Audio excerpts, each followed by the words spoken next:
तो कैसे हैं सभी लोग? सब बढ़िया। मैं हूं आकाश जैन और हम डिस्कस कर रहे थे क्लास 9th साइंस से केमिस्ट्री का second chapter, is matter around us pure.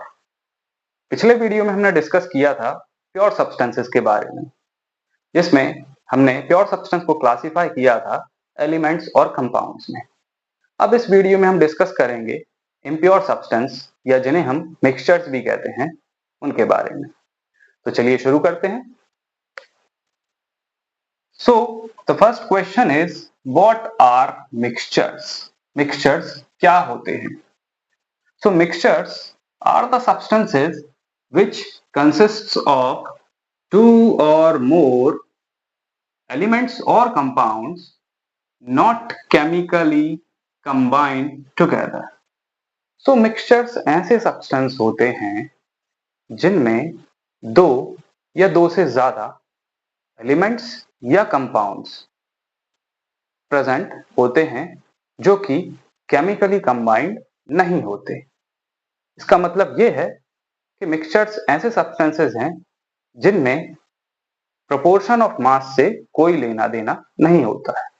कोई भी एलिमेंट या कंपाउंड किसी भी प्रोपोर्शन में उठाकर हम मिक्स कर सकते हैं। इसके कुछ एग्जांपल्स हम देखते हैं जो कि हैं एयर। तो हम जानते हैं that air is a mixture of gases, various types of gases, जैसे कि एयर में ऑक्सीजन भी होती है, नाइट्रोजन भी होती है, कार्बन डाइऑक्साइड भी होती है, बट ये सारी गैसेस आपस में केमिकली कंबाइंड नहीं होती। दूसरा एग्जांपल है सॉल्ट सॉल्यूशन। तो जैसे जनरली हम पानी में अगर सॉल्ट को घोल दें तो जो सब्सटेंस हमें मिलेगा वो कहलाएगा मिक्सचर। इसमें हमने सॉल्ट की कोई पर्टिकुलर अमाउंट नहीं लिया है, कितना भी सॉल्ट लेके हम वाटर में मिक्स कर सकते हैं। देन इसके बाद एग्जांपल है मिल्क, सी वाटर, ब्लड, पेट्रोलियम, ईटीसी। तो मिक्सचर्स के बहुत सारे एग्जांपल्स होते हैं। अब हम यहाँ एक नोट करने वाली बात जो आती है वो ये है कि various substances present in a mixture are known as components of mixture. Mixture के अंदर जो वेरियस कंपोनेंट्स प्रेजेंट होते हैं, जो बहुत सारे प्रकार के जो सब्सटेंसेस प्रेजेंट होते हैं या जिनसे मिलकर हम कोई मिक्सचर बना रहे हैं, उन सारे कंपोनेंट्स को हम क्या कहेंगे? कंपोनेंट्स ऑफ मिक्सचर या फिर कंस्टिट्यूएंट्स ऑफ मिक्सचर। अब हम बात करते हैं टाइप्स ऑफ मिक्सचर्स की। तो जो क्लासिफिकेशन मिक्सचर्स का किया गया है उसका क्लासिफिकेशन हम देखते हैं। तो इसमें जो फर्स्ट टाइप आता है वो है होमोजीनियस मिक्सचर्स। अब जानते हैं कि ये होमोजीनियस मिक्सचर्स क्या होते हैं। सो दोस mixtures in which substances are completely mixed together and are not distinctly visible from one another। ऐसे टाइप ऑफ मिक्सचर जिनमें जो कंस्टिट्यूएंट्स होते हैं, जो सब्सटेंसेस होते हैं, वो एक दूसरी में कंप्लीटली मिक्स्ड होते हैं और इनकी कोई विजिबल बाउंड्री नहीं होती। इसका मतलब ये है कि जब हम वाटर के अंदर सॉल्ट को घोलें, जब सॉल्ट पूरी तरीके से घुल जाएगा तब हम ये पता नहीं लगा सकते कि इस पर्टिकुलर मिक्सचर में सॉल्ट कहाँ है, देखकर तो पता नहीं लगा सकते। So they are not distinctly visible from one another. एक और एग्जांपल हम ले सकते हैं। चलिए अभी फर्स्ट पॉइंट की बात करते हैं कि इसकी क्या प्रॉपर्टीज होती हैं। तो इसकी फर्स्ट प्रॉपर्टी जो है या फर्स्ट कैरेक्टरिस्टिक जो है होमोजीनियस मिक्सचर की, वो है it has uniform composition through out. जैसा कि अभी हमने एग्जांपल लिया, वाटर में हमने सॉल्ट को घोला, सॉल्ट के पूरी तरीके से घुल जाने पर हम ये पता नहीं लगा पा रहे हैं देखकर कि इसमें सॉल्ट कहाँ है। तो जो पहली कैरेक्टरिस्टिक होमोजीनियस मिक्सचर की कहती है वो है it has uniform composition through out. Means salt जो वाटर के अंदर घुलेगा वो थॉरोली उसकी कंसंट्रेशन हर जगह वो सॉल्ट उस वाटर के अंदर प्रेजेंट होगा। ऐसा नहीं होगा कि किसी पार्ट ऑफ वाटर में सॉल्ट ज्यादा है, किसी पार्ट ऑफ वाटर में सॉल्ट कम है। सेकंड कैरेक्टरिस्टिक देखते हैं जो कि है no visible boundary of separation between various constituents. तो बार बार वही डिस्कस कर रहे हैं कि जैसे वाटर में सॉल्ट को घोल रहे हैं तो हमें उसके पार्टिकल्स नजर नहीं आ रहे हैं, ये सेकंड कैरेक्टरिस्टिक इसका है। थर्ड कैरेक्टरिस्टिक जो है इसमें क्या है, all homogeneous mixtures are called solutions. जितने भी होमोजीनियस मिक्सचर्स होते हैं उनको हम सॉल्यूशंस कहेंगे। अब होमोजीनियस मिक्सचर्स के कुछ एग्जांपल्स हैं जो कि हैं sugar solution, salt solution, air, soda water, brass, brass जो कि एक एलॉय है, मेटल एलॉय, और भी इसके बहुत सारे एग्जांपल्स होते हैं। तो अभी हमने डिस्कस किया होमोजीनियस मिक्सचर्स को। अब हम बात करते हैं सेकेंड टाइप ऑफ मिक्सचर्स की जो कि है हेट्रोजीनियस मिक्सचर्स। तो हेट्रोजीनियस मिक्सचर्स क्या होते हैं, आइए देखते हैं डेफिनेशन इसकी। So those mixtures in which substances remain separate and one substance is spread throughout the other substance as small particle, droplet or bubble।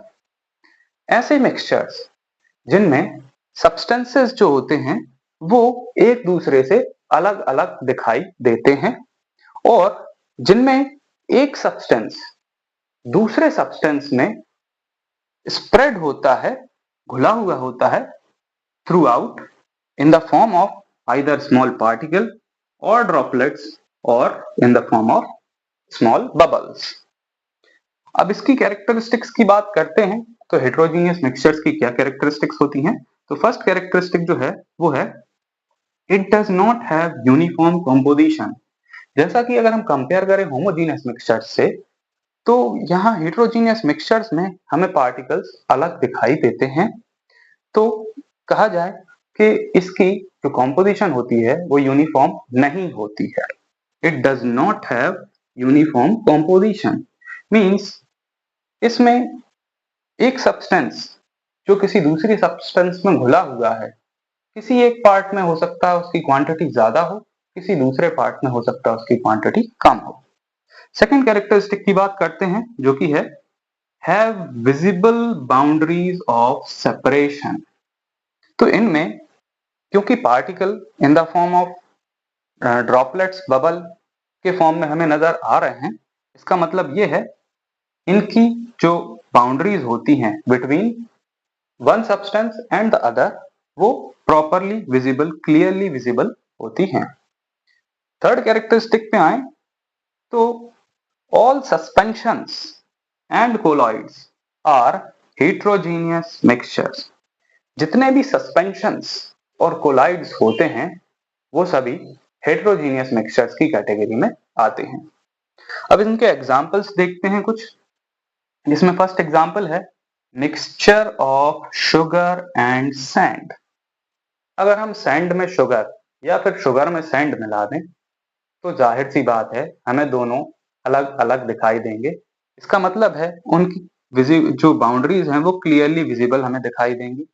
और ये भी हो सकता है कि किसी पार्ट में जो शुगर का अमाउंट ज्यादा हो जाए और सैंड का कम हो जाए, किसी पार्ट में ऐसा हो सकता है कि सैंड का अमाउंट ज्यादा हो जाए, शुगर का कम हो जाए। तो फर्स्ट पॉइंट को कवर करता है it does not have uniform composition. अब इसके बाद नेक्स्ट एग्जांपल देखते हैं dust in air. Dust in air is also an example of heterogeneous mixture. जरूरी नहीं कि पूरी की पूरी एयर में डस्ट जो हो वो यूनिफॉर्मली डिस्ट्रीब्यूटेड हो। नेक्स्ट एग्जाम्पल जो है वो है mixture of oil and water. अब अगर ऑयल में वाटर या फिर वाटर में ऑयल को मिक्स करके रख देंगे, उसको शेक करके कुछ देर के लिए हम अनडिस्टर्ब छोड़ देंगे, तो हमें दिखाई देगा कि ऑयल और वाटर अलग अलग लेयर्स में सेपरेट हो चुके हैं। मीन्स उनकी बाउंड्रीज हमें बिल्कुल क्लियरली विजिबल रहेंगी। चैप्टर में आगे बढ़ने से पहले जानते हैं दो बहुत ही इंपॉर्टेंट टर्म्स की डेफिनेशन। तो वो दो टर्म्स हैं solute and solvent.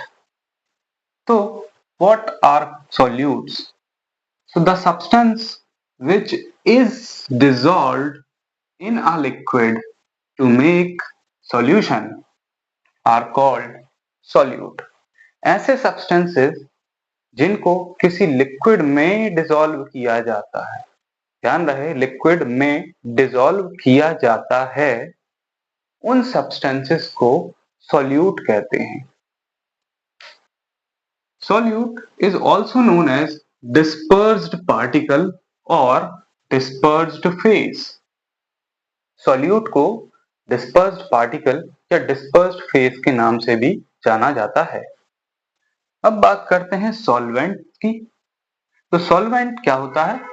The liquid in which solute is dissolved. वो लिक्विड जिसमें सॉल्यूट को डिसॉल्व कर रहे हैं, उस लिक्विड को सॉल्वेंट कहेंगे। तो जरूरी नहीं है कि हमेशा जो सॉल्वेंट हो वो लिक्विड ही हो। Now it is also known as dispersion medium. तो सॉल्वेंट को डिस्पर्सन मीडियम भी कह सकते हैं या फिर चैप्टर में यूज करेंगे। इसके कुछ एग्जाम्पल्स हम समझते हैं कि सॉल्यूट और सॉल्वेंट हम कैसे पहचानेंगे कि किसी पर्टिकुलर सॉल्यूशन जो है या कोई पर्टिकुलर मिक्सचर है उसमें सॉल्यूट क्या है और सॉल्वेंट क्या है। तो एग्जाम्पल के लिए लिया है हमने सॉल्ट सॉल्यूशन।